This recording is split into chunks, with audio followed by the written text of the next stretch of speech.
guys, welcome to today's episode of the Schlick Show. I'm Noah Schlicksup, your host, and I'm making a return with the show after taking the summer off. We got a great show for you today covering Jacksonville area sports. Let's get right into the action. First segment I got for you guys today is the Jacksonville athlete of the episode. Recently I got to chat with former Creekside tight end Shane Calhoun, who's now a sophomore out at East Carolina University. He's getting ready to start year 2 out there after having a standout freshman season. Let's take a look at my interview with him here. It's shortened, but you can check out the full interview later this week on my new podcast, which I'll mention later. Training and practice is a big part of the sport. It's huge. And for you, is there like a certain place or coach who you go see for your training? When I come home, I have a couple people I see. I go to Charlie Simmons and I go to Justin Reagan. Both those guys have played the NFL, and they teach me different stuff that, other trainers may not teach me that have helped me with my game, helped me develop the player I am today. Yeah, and that made you a great player. Obviously, ESPN.com ranked you the 23rd best tight end in the country coming out of high school. And for the Knights, you were a huge part in changing the program your freshman year. 0-9 by the time you leave, they're a 500 team. So how were you, your teammates, and coaches able to help kind of change the culture there and create a winning program? I would say it started with my senior class. Coach Matt came in my sophomore year, and ever since then, he's pushed us to be the best version of ourselves. And it really started with my senior class. I feel like our senior class took, the program in our hands and kind of turned it around by just working hard and being consistent every day. And that's how the program changed over time. Yeah, and Creekside now a program on the rise. They're opening up Friday against Theatric Faison and Fletcher. That's actually his first game as a head coach, and he's one of the best players to ever come out of Jacksonville. So that'll be fun to watch. But you moved on to ECU now, and you really impressed your freshman season. Why do you think you were able to catch the eye of so many people and were able to prove yourself to a lot of, ECU staff and fans out there?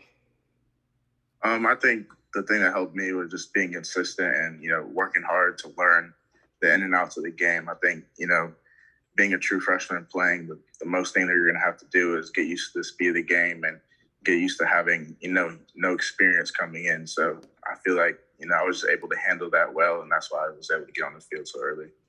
So what have you been working on to improve here in year 2 then?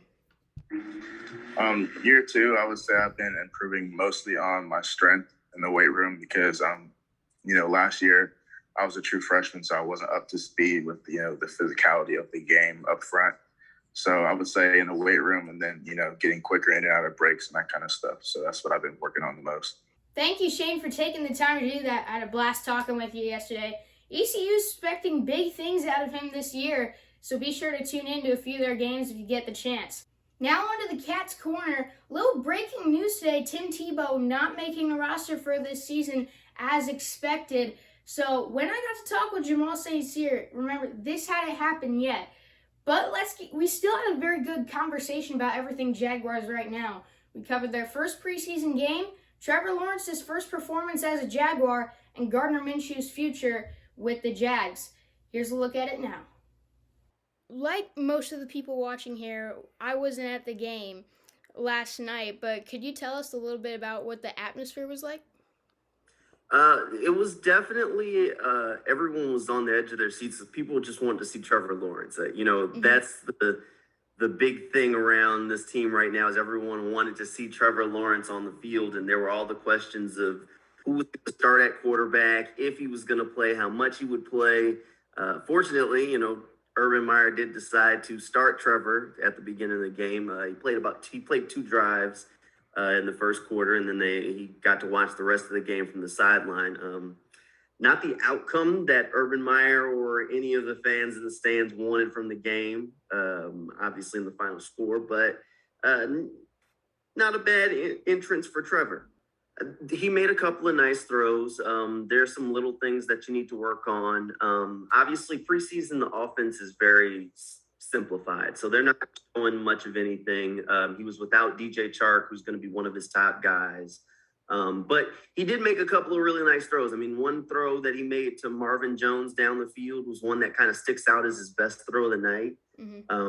Urban Meyer mentioned after the game that he held the ball too long a couple of times, Yeah. which is accurate. I mean, even on the nice throw he made to Marvin Jones, you were sitting there watching the play like, okay, you're going to have to throw this. Let's throw the ball, throw the ball. So there are some things he needs to work on, but it's not a bad introduction. There were no, bad passes in there mixed in outside of a couple of sacks.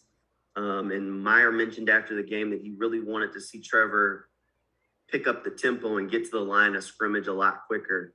And Trevor agreed with that. He said, if he gets there earlier, they can actually look at the defense rather than just trying to snap the ball. You got to wonder with Gardner Minshew here, how long is he going to stay with the Jags? Are they expecting him to be like a backup to Trevor at the end of the season, or are they going to start him like they did with Alex Smith and Patrick Mahomes in Kansas City?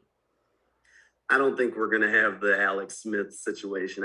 Trevor should be the starter from day one. But I do think at this point, unless there is an injury at quarterback and some team just knocks the Jaguars' socks off with an offer for him, I think Minshew is going to be in Jacksonville for the entire season. One of the things I've always thought with all the trade talk around Gardner Minshew is that Urban Meyer said he wanted competitive people in the locker room. And Gardner Minshew is one of the most competitive players I've ever met in my life. Mm-hmm. And Urban said it, or I guess that was earlier this week. He said, he's just fallen in love with Gardner Minshew as he's gotten a chance to get to know him just because he's that ultimate competitor that won't back down. So I think Minshew is going to be the Jaguars' backup quarterback. I'm not a big C.J. Beathard fan. He hasn't played great throughout camp. I know they brought him in to be that veteran quarterback, but he had an okay night during the preseason game, but he just hasn't looked the part to me. It's really been a Trevor, Minshew, big gap, Beathard, Luton. Beathard, right here. Oh, there you go. See, well, he's my guy. My mom's side, Iowa. We're Iowa and Notre Dame. C.J. Beathard. I mean, but look at his stats last night. 13 of 16, 102 yards, 1 touchdown. I mean, are you going with him or Jake Luton for that third string spot? So we're at the end here now. They're making some cuts. Who are a few guys that stood out to you last night who could have secured a roster spot, or even bigger guys who just had a good night? Oh, the best night that I on the entire team was Andre Sisco, in my opinion. I think eventually he's going to be the starting safety for this team. There was one play in the second half where he was playing deep zone and he just saw the tight end come uncovered, sticks his foot in the ground and comes downhill. He only ended up making the tackle. He was like a step slow getting there. But just to see a rookie with that sort of anticipation to get there as the ball was getting there was extremely impressive, and it is going to be a good thing for this team moving forward. So I think he's in good shape and showed some things. Like I said, Beathard had a good night. I think Tavon Austin is a guy who is trying to make some push at this wide receiver spot. He hasn't even been in Jacksonville very long, but he caught the touchdown last night, and he's done some good things on the field during camp. So they have a lot of talent in that wide receiver room. So there's going to be some tough cuts there because Austin has been a true surprise when it comes there. And a couple other guys that maybe had a good night. CJ Henderson, really good night. Good to see him back out on the field, and he had some really good coverage, including a couple of pass breakups there. So definitely a good night for him. The one guy that had like a play that I'm sure he wishes he could have back was like Tyson Campbell. I mean, he's not in trouble. His roster spot's not in jeopardy, but he gave up that touchdown and he was just in perfect position and couldn't make a play on the ball. That's something that he's got to get better at. That's something he did a lot in college where he was there and just didn't make the play.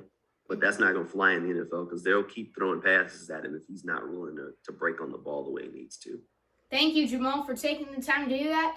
That's all for this episode of The Schlick Show. Be sure to tune in Friday night on NFHS Network as Creekside opens up their season against Fletcher. I'll be on the call there. I'm looking forward to this high school football season and a whole bunch more episodes to come.